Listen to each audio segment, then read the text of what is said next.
Hello दोस्तों, नमस्कार। SM किसी चैनल में मैं आप सब लोगों का दिल से बहुत बहुत स्वागत करता हूं। दोस्तों, इस वीडियो में हम लोग बात करने वाले एक बहुत ही ज़बरदस्त न्यूज़ के बारे में। दोस्तों, आप सभी लोगों को पता ही है कि कंपटीशन तो हम लोग को हर एक सेक्टर में देखने को मिल ही जाता है। एंड कभी कभी हम लोग को नए नए प्लेयर्स जुड़ते हुए देखने को मिल जाते हैं। वैसे तो देखा गया तो डेली बेसिस के हिसाब से कुछ ना कुछ तो मतलब नए नए प्लेयर्स की एंट्री एग्जिट होती रहती है। बट जब बड़ा प्लेयर आ जाता है ना दोस्तों, तो फिर मतलब जो उसी एग्जिस्टिंग सेक्टर का जो बड़ा प्लेयर होता है वो थोड़ा सा कॉशियस हो जाता है, चेक करता है कि क्या ये हमारे बिजनेस को तो ख़राब नहीं करेगा। और ऐसा ही कुछ चीज़ें हम लोग को फिलहाल अभी दो सेक्टर में होते हुए देखने को मिल रही है। एंड दो बड़ी दिग्गज कंपनियां इससे रिलेटेड हम लोग को ज़्यादा फोकस में आते हुए देखने को मिल रही है। तो कौन सी कंपनीज की यहाँ पे मैं बात कर रहा हूँ, कौन से सेक्टर की बात कर रहा हूँ, स्टेप बाय स्टेप चीज़ों को समझेंगे। तो दोस्तों, आदित्य बिरला ग्रुप, कोई इंट्रोडक्शन की ज़रूरत नहीं, कितना बड़ा कॉन्ग्लोमेरेट है आप सभी लोगों को पता है बिरला ग्रुप की बात करें तो। एंड दोस्तों, बिरला ग्रुप ने यहाँ पे दो नए बिजनेसेस में एंट्री कर ली है। सो बिरला अगर एंटर करेंगे तो आप अंदाज़ा लगा सकते हो कोई छोटा मोटा तो ग्रुप तो है नहीं, बड़ा पैसा होता है इनके पास, बहुत सारा मतलब पैसा ये खर्च करते हैं, एक्सपेंसेस बहुत ज़्यादा ये करने के लिए रेडी हो जाते हैं, मार्केट शेयर कैप्चर करने के लिए खर्चा मतलब उठाने के लिए रेडी हो जाते हैं, लॉस लेने के लिए रेडी हो जाते हैं। तो इसलिए हर कोई यहाँ पे डरता है जब बड़ा ग्रुप एंटर करने की बात करता है तब। तो दोस्तों, बिरला ग्रुप की बात करें तो दो बिजनेसेस की बात हो रही है। तो उसमें से एक नया बिजनेस ज्वेलरी सेगमेंट। यस दोस्तों, ज्वेलरी सेगमेंट की बात करें, बिरला ग्रुप इसमें हम लोग को देखने को नहीं मिलता था, जो कि अभी हम लोगों को ज्वेलरी सेगमेंट में एंट्री करते हुए देखने को यहाँ पे मिल रहा है। अगर मैं इंडिया के डोमेस्टिक ज्वेलरी मार्केट की साइज़ की बात करूँ तो एस्टिमेशंस के हिसाब से 2022 कंप्लीट हुआ था तो $57 बिलियन इतना बड़ा ज्वेलरी का मार्केट है इंडिया का। एंड आने वाले 3 साल में दोस्तों यही मार्केट बाप रे बाप $91 बिलियन तक ग्रो हो सकता है, ये अनुमान यहाँ पे लगाया जा चुका है। एंड इसी मतलब मार्केट मतलब ये इतना बड़ा होगा तो इसी का फ़ायदा उठाने के लिए बहुत सारे प्लेयर्स हम लोग को ज्वेलरी मार्केट में एंटर करते हुए देखने को मिल रहे हैं। एंड उसमें ही अगर हम लोग यहाँ पे बात करें तो बिरला जी की भी एंट्री होती हुई देखने को मिल रही है। एंड ज्वेलरी सेगमेंट दोस्तों कोई ऐसा वैसा मार्केट नहीं है, ये हमारे पूरे भारत का जो जीडीपी होता है ना उसमें 7% ये इंडस्ट्री कॉन्ट्रीब्यूट करती है। तो आप अंदाज़ा लगाइए कि कितना मतलब ये बड़ा मार्केट है करके। एंड अगर हम लोग यहाँ पे प्लेयर्स की बात करें, ठीक है, ये हाईली ये ना अनऑर्गेनाइज सेक्टर हम लोग को ज़्यादा देखने को मिल जाता है। ऑर्गेनाइज मतलब क्या होता है कि बड़े प्लेयर्स आप लोगों को पता होते हैं, बट यहाँ पे अगर आप देखोगे तो बड़े प्लेयर्स कुछ गिने चुने ही नाम आपको पता होंगे। ठीक है, लोकल प्लेयर्स आप लोगों को ज़्यादा देखने को मिल जाते हैं। एंड वहाँ पे बताया जा रहा है कि इंडिया में लगभग 3 से 3.5 लाख अप्रॉक्सीमेटली हम लोग को ज्वेलर्स देखने को यहाँ पे मिल जाते हैं। ऑब्वियसली एस्टिमेशंस वाले नंबर्स यहाँ पे होते हैं। सो हम लोग यहाँ पे कह सकते हैं कि बिरला जी की एंट्री यहाँ पे होती हुई देखने को मिल रही है। तो इनके ये जो नया ज्वेलरी रिटेल वेंचर जो ये यहाँ पे रहने वाला है, नया जो ब्रांड है उसका नाम क्या है, तो उसका नाम यहाँ पे रहने वाला है नोवेल ज्वेल्स। यस दोस्तों, इस नाम के साथ यहाँ पे उन्होंने शुरुआत कर दी है। एंड इसके लिए 5,000 करोड़ का इन्वेस्टमेंट का अनाउंसमेंट उन्होंने यहाँ पे कर दिया है। तो यही तो प्रॉब्लम होती है, जब बड़ा ग्रुप आता है ना उनके पास बहुत पैसा होता है। 5,000 करोड़, जस्ट इमेजिन। ये तो मतलब हम कह सकते हैं एक छोटी सी माइक्रो कैप कंपनी का मार्केट कैप हो, स्मॉल कैप कंपनी का मार्केट कैप हो गया 5,000 करोड़। इनफैक्ट हम बोल सकते हैं कि 5,000 करोड़ क्रॉस करने के बाद मिड कैप बन जाती है। इतना पैसा इन कंपनीज के पास होता है। तो 5,000 करोड़ के साथ वो क्या कर रहे हैं, ज्वेलरी सेगमेंट में हम लोग को एंटर करते हुए देखने को मिल रहे हैं। एंड आने वाले समय में बहुत सारे retail stores across the India वो क्या करने वाले, यहाँ पे सेटअप करने वाले हैं। तो डेफिनेटली पैसा तो इनके पास बहुत है और एंट्री करने के लिए तो इनको मतलब किसी भी सेक्टर में ज़्यादा तकलीफ होती नहीं है। देन दोस्तों आ जाते हैं, जैसे मैंने आपको बोला कि जो ओवरऑल मार्केट साइज हम लोग को देखने को मिल जाता है ज्वेलरी का, उसमें टॉप 5 कंपनीज की अगर हम लोग कॉन्ट्रीब्यूशन की बात करें, मैं ऑर्गेनाइज सेक्टर की बात कर रहा हूँ दोस्तों, मतलब बड़े प्लेयर्स की, तो केवल 15% के आसपास है।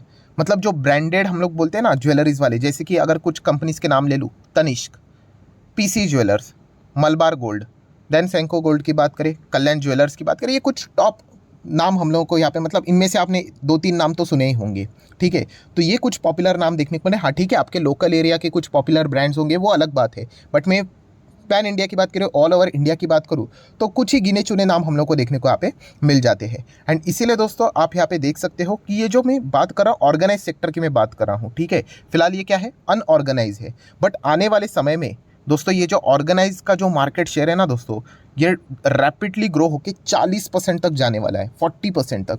तो इसीलिए बिरला जी क्या करना चाहते हैं, इस अपॉर्चुनिटी को मिस यहाँ पे करना बिल्कुल भी नहीं चाहते हैं। एंड इसीलिए उन्होंने यहाँ पे क्या कर दिया, ज्वेलरी सेगमेंट में यहाँ पे एंट्री कर ली है। एंड उन्होंने ये भी कहा है, मतलब बिरला जी ने ही कहा है कि ज्वेलरी ये कैसा होता है, एक ट्रस्टेड, मतलब गोल्ड, आपको पता है कि गोल्ड के नाम के हिसाब से बहुत सारा फर्जीवाड़ा भी चलता है, ठीक है। तो एक ट्रस्ट होना चाहिए। तो उनके हिसाब से ये रहता है कि किसी को भी अगर गोल्ड खरीदना होता है या फिर ज्वेलरी खरीदना होता है, ठीक है, तो ट्रस्ट बहुत इंपॉर्टेंट है। दैन इसीलिए आने वाले समय की अगर हम लोग बात करें, ठीक है, जैसे जैसे अवेयरनेस बढ़ता चला जाएगा, लोग क्या करेंगे, जो ब्रांडेड यहाँ पे कंपनियां होती है, ऑर्गेनाइज प्लेयर होते हैं, उनके पास हम लोग को रुख बढ़ते हुए देखने को मिलेगा। एंड इसीलिए इस चीज़ का फ़ायदा उठाने के लिए बहुत ही लिमिटेड प्लेयर है, तो बिरला जी यहाँ पे हम लोग को एंटर करते हुए इसमें देखने को यहाँ पे मिल रहे हैं। सो जो उन्होंने लॉजिक लगाया वो भी हम लोग को बिल्कुल सही तरीके से देखने को यहाँ पे मिल रहा है। सो इसी चीज़ की अगर हम लोग बात करें दोस्तों, तो ये गोल्ड का क्रेज़ इतना क्यों है, तो आप सभी लोगों को पता है इंडिया में वेडिंग ये एक बहुत ही बड़ा बिजनेस होता है दोस्तों। अगर मैं आपको बता दूं, ये इंडिया का 4th बिगेस्ट इंडस्ट्री है, जो कि अंडर डेवलप भी बोल सकते हैं एंड अनऑर्गेनाइज भी बहुत ज़्यादा देखने को मिल जाता है, ठीक है। वेडिंग से रिलेटेड भी आप लोगों ने देखा होगा कि ऐसे बहुत ही प्रोमिनेंट नाम आपको देखने को नहीं मिलेंगे, लोकल प्लेयर्स आपको ज़्यादा देखने को मिलेंगे। एंड बहुत सारे रिपोर्ट्स भी यहाँ पे सामने आते हैं कि इंडिया का जो वेडिंग का जो इंडस्ट्री है, बिजनेस है, वो रॉकेट की तरह हम लोग को भागते हुए देखने को मिल रहा है, कि लोग बहुत ही ज़्यादा हम लोग को खर्चा करते हुए देखने को यहाँ पे मिल जाते हैं। देखिए जिनके पास पैसे हम समझ सकते हैं, बट वेडिंग का क्रेज़ इतना है ना दोस्तों, कि मैं आपको बताना चाहूँगा, ऐसे रिपोर्ट्स भी आप चाहो तो गूगल करके देख सकते हो, कि लोगों के पास पैसे नहीं होते ना, तो वो लोन लेकर शादियाँ करते हैं, जो कि पर्सनली मुझे बहुत ही गलत लगता है, लोन लेकर शादी करना, ठीक है। मतलब आप अंदाज़ा लगा रहे हो, इस प्रकार का क्रेज़ हम लोग को शादी के बाज़ार में यहाँ पे देखने को मिल जाता है। एंड इसी चीज़ के चलते अगर हम लोग यहाँ पे बात करें, तो गोल्ड वाली कंपनियाँ, ज्वेलरी वाली कंपनियाँ ज़बरदस्त बिजनेस करती है। अभी इसमें देखा गया तो मार्केट का गुंडा कौन है, टाइटन।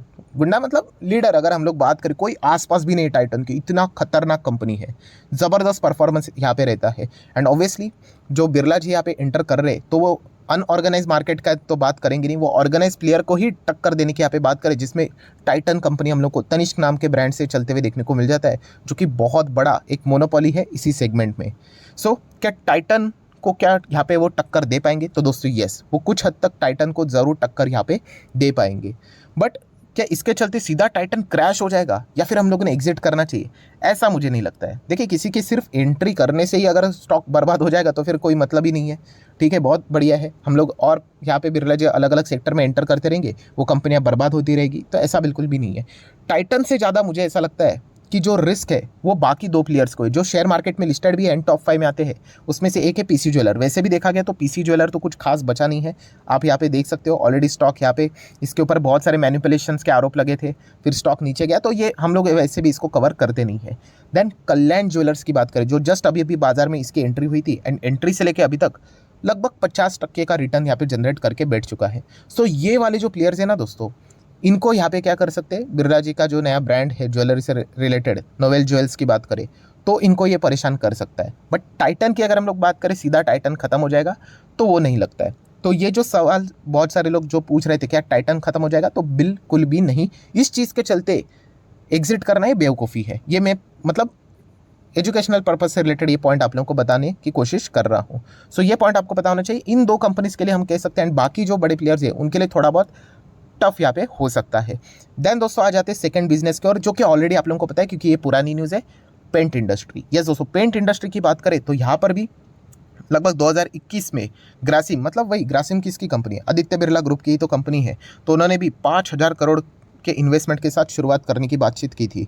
लगता है 5,000 ये ऐसा मतलब अमाउंट है जो कि बिरला जी को बहुत अच्छा लगता है, क्योंकि वहाँ पे भी 5,000 करोड़ के साथ उन्होंने एंट्री की थी। ज्वेलरी सेगमेंट में भी वो 5,000 करोड़ के साथ एंटर कर रहे हैं, ठीक है। सो सिर्फ 5,000 करोड़ तक ही सीमित नहीं रही वो बात। देन दोस्तों अगर हम लोग 1 साल के अंदर अंदर कहे, तो ग्रासिम ने यहाँ पे और 5,000 करोड़ का कैपेक्स भी प्लान अप्रूव कर दिया अपने पेंट बिजनेस को बड़ा करने के लिए। मतलब टोटल अभी ग्रासिम इंडस्ट्री में कितना हो चुका है इन्वेस्टमेंट पेंट सेक्टर से रिलेटेड, 10,000 करोड़ का। सो बहुत ही ज़्यादा सीरियस है आदित्य बिरला ग्रुप, क्योंकि उनके बिजनेसेस भी वैसे हैं ना, सीमेंट से रिलेटेड बात करें, मेटल्स की बात करें, तो उसी में इन चीज़ों को वो ऐड करने की कोशिश यहाँ पे कर रहे हैं। एंड पेंट सेक्टर की बात करें तो डायरेक्टली हम लोग यही कंपेयर करते हैं, क्या ये एशियन पेंट को बर्बाद कर पाएगा, जो कि मार्केट शेयर के हिसाब से 60% लेकर बैठा हुआ है। 2022 का डेटा है दोस्तों, 60%। तो दोस्तों इतना ईजी नहीं है कि सीधा एशियन पेंट ही बर्बाद बोल दो करके। उसके नीचे कौन है? बर्जर पेंट लगभग 18%, then Nerolac 15%, then AkzoNobel 7% and then बाकी 1%। सो अगर यहाँ पे ग्रासिम हम लोग को एंट्री कर ही ली है उन्होंने, ठीक है। सो खतरा किन लोगों के लिए? तो दोस्तों खतरा मुझे नहीं लगता कि एशियन पेंट के लिए डायरेक्टली या फिर बर्जर पेंट के लिए। ये बाकी के जो प्लेयर्स हैं, आप बोल सकते हैं नैरोलैक, एक्जोनोबेल, और भी प्लेयर्स आपको देखने को मिलेंगे पेंट में। आप चेक कर सकते हैं, देखिए इंडिगो पेंट, शालीमार पेंट्स, वो चेक करना पड़ेगा कौन से पेंट सेगमेंट में एंट्री कर रहे करके। बट बताने का मकसद क्या है कि कंक्लूजन ये नहीं निकलता है कि एशियन पेंट बर्बाद हो जाएगा या फिर बर्जर पेंट बर्बाद हो जाएगा। जो बाकी के छोटे प्लेयर्स होते हैं ना, उनका वो मार्केट शेयर खाते हैं। ऐसा क्यों? क्योंकि इनके जो प्लेयर्स होते हैं ना दोस्तों, एशियन पेंट, बर्जर पेंट की बात करें, इनके कस्टमर रिपीटेड होते हैं, ठीक है। अगर कोई एक बहुत बड़ा बिल्डर होगा, मान लीजिए XYZ नाम का कोई बिल्डर है, ठीक है, वो बिल्डिंग रेडी करता है तो उसके अंदर तो पेंटिंग तो करनी पड़ेगी, तो ऑलरेडी उनके कॉन्ट्रैक्ट्स सेट होते हैं। एंड एशियन पेंट में वैसे भी देखा गया तो क्वालिटी वाइज तो कोई दिक्कतें तो होनी नहीं चाहिए। एंड इनके मैक्सिमम प्लेयर कैसे होते हैं, कस्टमर होते हैं, वो प्रीमियम होते हैं। ऐसा नहीं कि 10 रुपया किधर कम मिल गया तो वो वहाँ पे शिफ्ट हो जाएंगे, ठीक है। तो इसीलिए एशियन पेंट, बर्जर पेंट में उतना ज़्यादा टेंशन नहीं रहेगा जितना बाकी प्लेयर में हम लोग को देखने को मिल सकता है।